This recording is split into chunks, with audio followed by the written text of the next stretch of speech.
So in the beginning of this series, when we started looking at the Sermon on the Mount, I said that the beatitudes were the most misunderstood words of Jesus.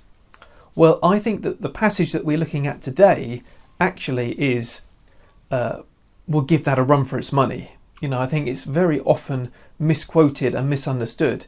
Jesus' famous words about not judging, I think many people misunderstand, take it in the wrong way, take it out of context, and so on. I think a lot of people use these words to say you mustn't ever judge something to be moral or immoral, or at least you mustn't ever point that out in someone else's life. I don't think that's what Jesus intends here. I think what Jesus intends is somewhat different to that. And when we look at what he has to say closely, when we go through it, we will understand what it is that Jesus meant. So without further ado, let's read Jesus' words and see what he said. This is Matthew chapter 7, verses 1 to 6. Matthew 7, 1 to 6. Do not judge, or you too will be judged. For in the same way as you judge others, you will be judged, and with the measure you use, it will be measured to you. Why do you look at the speck of sawdust in your brother's eye and pay no attention to the plank in your own eye? How can you say to your brother, let me take the speck out of your eye, when all the time there is a plank in your own eye? You hypocrite! First, take the plank out of your own eye, and then you will see clearly to remove the speck from your brother's eye. Do not give dogs what is sacred. Do not throw your pearls to pigs. If you do, they may trample them under their feet and turn and tear you to pieces. Now, this is not an easy passage to understand, but I think it's important to try and understand it because it is so misunderstood. Jesus is pretty unequivocal here. Do not judge, or you too will be judged. Now, what does he mean by that? Well, he then goes on to say because in the same way as you judge others, you will be judged. And with the measure you use, it will be measured to you. I think what Jesus is saying here is, look, when we judge others, when we put ourselves in the position of a judge, we are setting ourselves up as a kind of authority. We are setting ourselves up as the one who judges what is right and wrong. And we are, in effect, taking the place of God because God is the judge. So does that mean then that we should never judge? And I think that's not the right way of looking at this. I think rather we need to let God be the one who judges, who decides what is right and wrong. And fortunately, as Jesus has just spent the last 2 chapters telling us, God has already done that. He's given us the 10 Commandments, for example. He's given us the Sermon on the Mount. He's given us the Bible for us to help to determine what is right and wrong.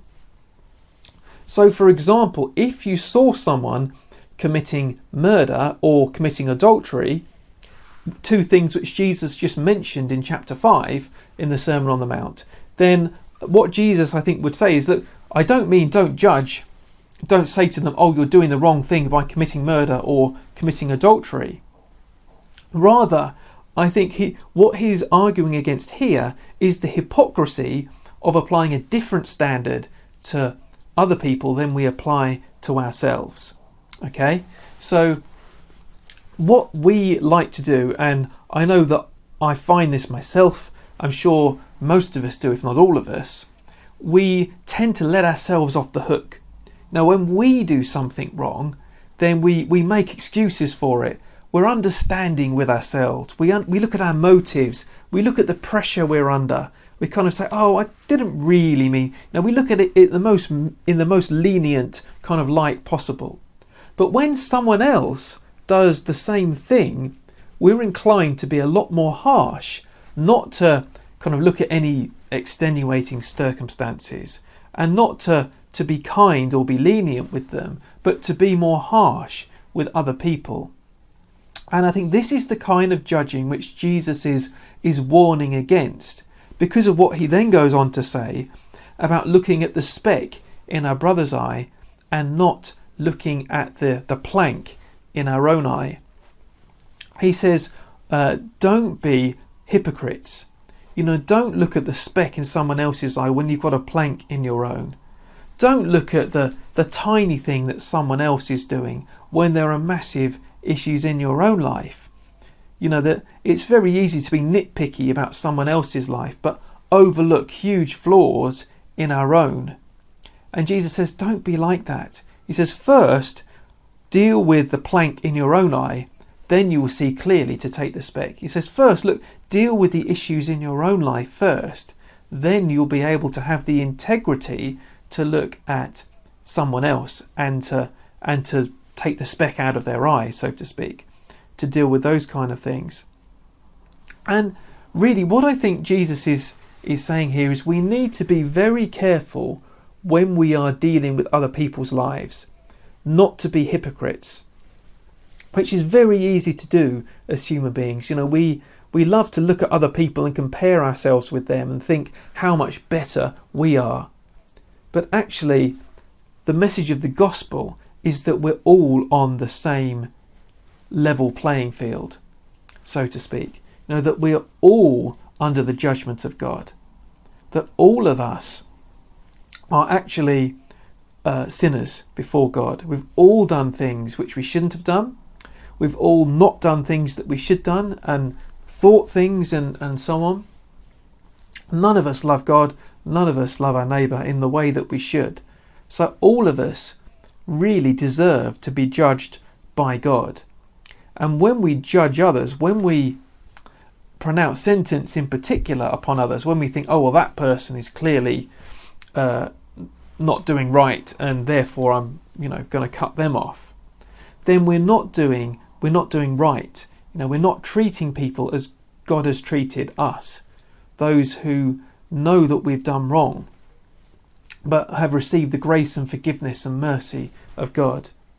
You can actually, I think, see quite a fuller sort of explanation of this in the parable of the unmerciful servant, and you can find that in Matthew chapter 18. I won't read it here, but you might want to go and have a look at that afterwards. Matthew chapter 18, the parable of the unmerciful servant. The message of that being, we can't experience the mercy and the grace of God in forgiving us our sins and then go on to be unmerciful to other people. So we should treat other people in the way that God has treated us, not judging them, but by being gracious and kind.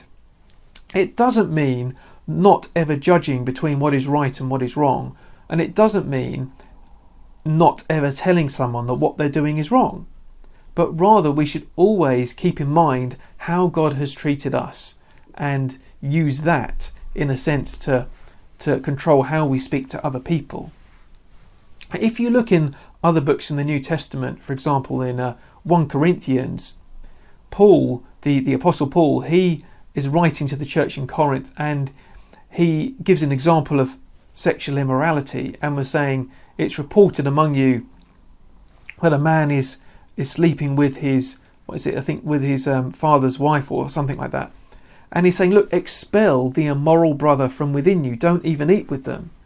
So Paul is saying, look, some things are serious and you do need to take action within a church. There is appropriate discipline, appropriate judgment that needs to happen within a church, but that it should happen in an appropriate way, not in the kind of hypocritical way that Jesus is talking about here, but rather with kind of the authority of the church and the authority of the apostles, the ones who kind of have that authority to teach us what God does want in the church, what God wants us to be like.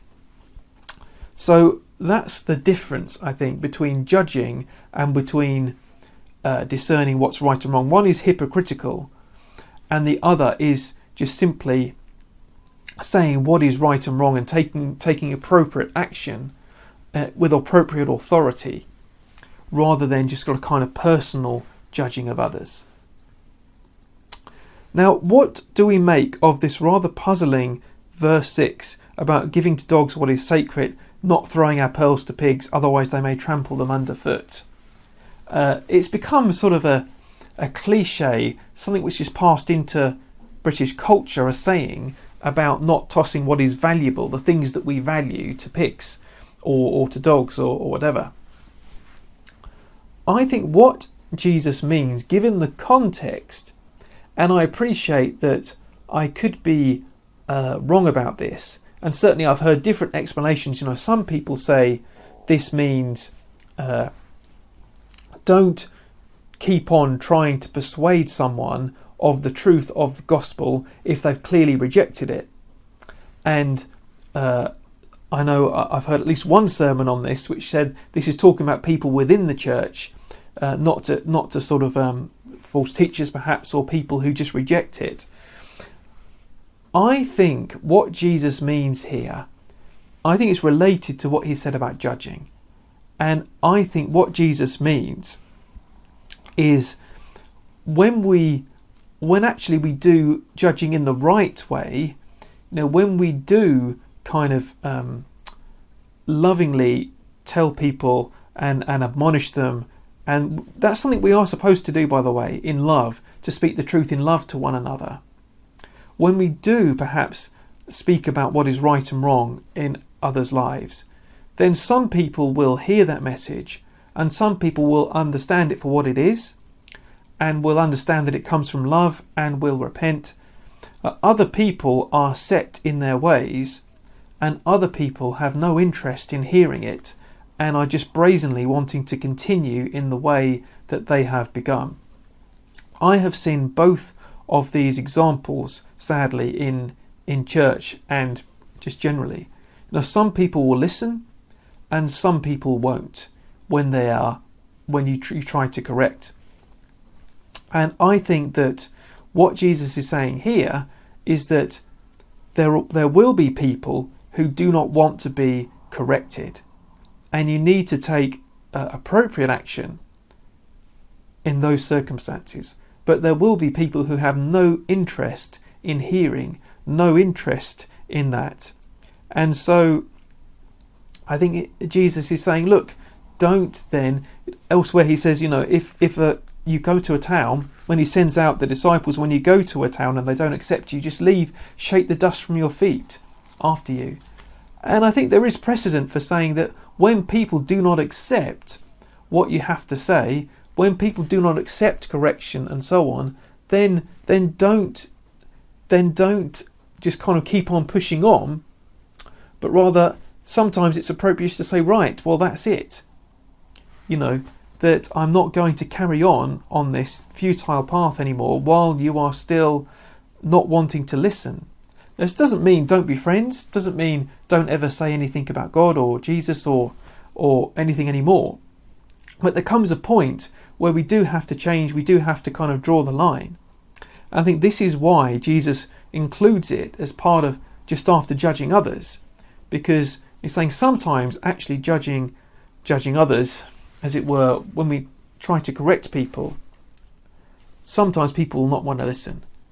And how we respond to them not wanting to listen is important. And we shouldn't just keep on going blindly and futilely. But there is wisdom, and there's a lot of wisdom involved here. It won't be the same for everyone in every situation. And certainly the things that I read about this have suggested this is a pretty rare occurrence as well. This is not something which happens every day, but rather is just something that we need to be aware of on rare occasions when it is necessary. Now, I hope that this has all been helpful to you. I appreciate that this is not an easy passage to understand, but I hope that this has helped you perhaps begin to understand it a bit better about what it means to judge or not to judge others, and how that fits in with the rest of the Bible's teaching about discerning right and wrong. So please do like this video if you've enjoyed it. Please do subscribe to this channel if you've enjoyed this video, you want to see more like it. And I hope to see you again for another one of these videos very soon. Thank you very much for watching, and God bless.